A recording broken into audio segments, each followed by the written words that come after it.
பிரம்மர் கேட்கிறாரு ஒரு கேள்வி வசிஷ்டர்கிட்ட. சரி, நீங்க சொல்றதெல்லாம் கரெக்ட் தான். எப்படி வந்து ஒரு மரம் வளரணும்னா அது வந்து விதையில வந்து அதோட சக்தி இருக்குது. அதே போல இந்த உலகம் உற்பத்தி ஆயிருக்குன்னா இது உற்பத்தி ஆனது வந்து ஆன்மாக்குள்ள அது இருந்திருந்தா தானே இது உற்பத்தி ஆயிருக்க முடியும். நம்ம இந்த கேள்வி கேட்டாவே ரொம்ப லாஜிக்கலா இருக்கும். ஆமா, இல்ல கரெக்டா இருக்குல்ல அப்படின்னு. எப்படி ஒரு விதைக்குள்ள ஒரு மரத்தோட இது இருக்கிற மாதிரி ஆன்மாக்குள்ள இந்த ஜகத் நாம பார்க்கக்கூடிய இந்த உலகம் வந்து அதுக்குள்ள இருந்திருந்தா தானே அது வெளிவர முடியும், இல்லாட்டி வெளிவர முடியாதுன்னு அவர் கேட்கிறாரு. உடனே வசிஷ்டர் என்ன சொல்றாரு சிரிச்சுக்கிட்டு, என்னராமா இவ்வளவு ஒரு அறிவிலித்தனமான ஒரு கேள்வியை கேட்கிறியே, இது ரொம்ப ஒரு சின்ன பிள்ளைத்தனமான ஒரு கேள்வி கேட்கிற. இந்த ஜகத் எப்படி வந்து ஆன்மாக்குள்ள இருந்து வெளிப்பட்டிருக்கும், அப்படிலாம் ஒண்ணும் நீ வழிபடவே படாது. நீ சொல்றத பார்த்தா இந்த உலகம் வந்து உற்பத்தி ஆயிருக்குதுங்கிறத நீ நம்புற. இது உற்பத்தி ஆயிருக்கு. ஒரு மரம் இருக்குது, மரம் இருக்குதுன்னா நமக்கு இந்திரியங்கள் மூலியமா நம்ம பார்க்கிறோம், அது விதையில இருந்து வருதுன்னு தெரியுது.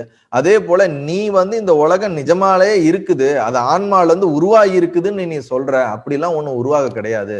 இந்த உலகம் எப்போ வந்து உருவாச்சுன்னு யாருக்குமே தெரியாது. நாம் பல சித்தாந்தங்களிலே பல சிருஷ்டியில நாம பல இது விஷயங்கள் சொல்றோம். இது எதற்கு சொல்லப்படுதுன்னா அறிவிலிகளுக்கு, இன்னும் உலகத்தை பற்றி புரியாதவர்களுக்கு அல்லது இந்த சாதகர்களுக்கு தன் பாதையிலே ஆன்மீக பாதையில செல்வதற்கோசரம் பல பேர் வந்து பல உபநிஷத்துகள் பல மார்க்கங்கள்ல வந்து உலகம் இப்படி இப்படி உற்பத்தி ஆயிருக்குன்னு அவரவர்கள் அவர்களுடைய விருப்பத்திற்கு ஏற்றாற்போல் அவர்களுக்கு ஏற்பட்ட அனுபவத்திற்கு ஏற்றாற்போல் இந்த உலக சிருஷ்டியை சொல்லியிருக்கிறார்கள்.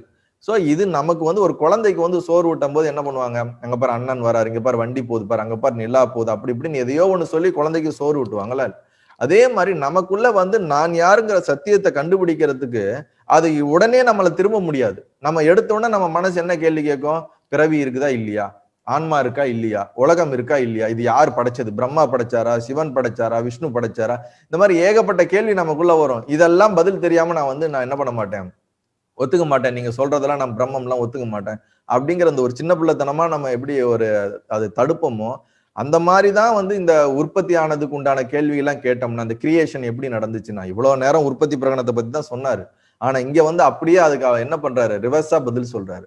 அது எல்லாமே வந்து ஒரு சித்தாந்தங்கள் படி சொல்லப்படுது.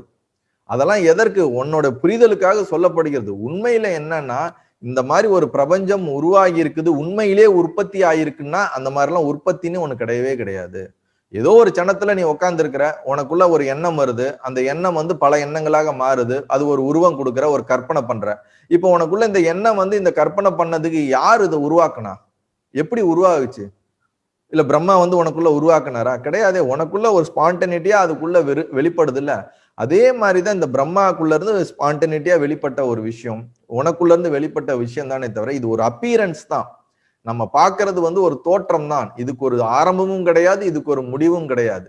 நீ எப்ப உனக்குள்ள இந்த மெஞ்ஞானத்தை உணரும் பொழுது இந்த தோற்றம் வந்து மறைஞ்சிரும். எப்படி கனவுல இருந்து நம்ம எந்திரிக்கும் பொழுது கனவு களைஞ்சி அந்த எங்க போச்சு, அது வரைக்கும் நிஜமா இருந்து அனுபவிச்ச அந்த கனவுடைய ஆரம்பம் எங்க இருக்கு, முடிவு எங்க இருக்கு, எங்க இருக்குன்னே தெரியலையே. அந்த கனவுன்னு நமக்குள்ள வந்துருச்சுன்னா அதை யாரோ ஒரு உற்பத்தி பண்ணிருக்கணும்னு நம்ம கேள்வி கேட்போம்ல, அது எப்படி உற்பத்தி ஆச்சுன்னு நமக்கு தெரியல.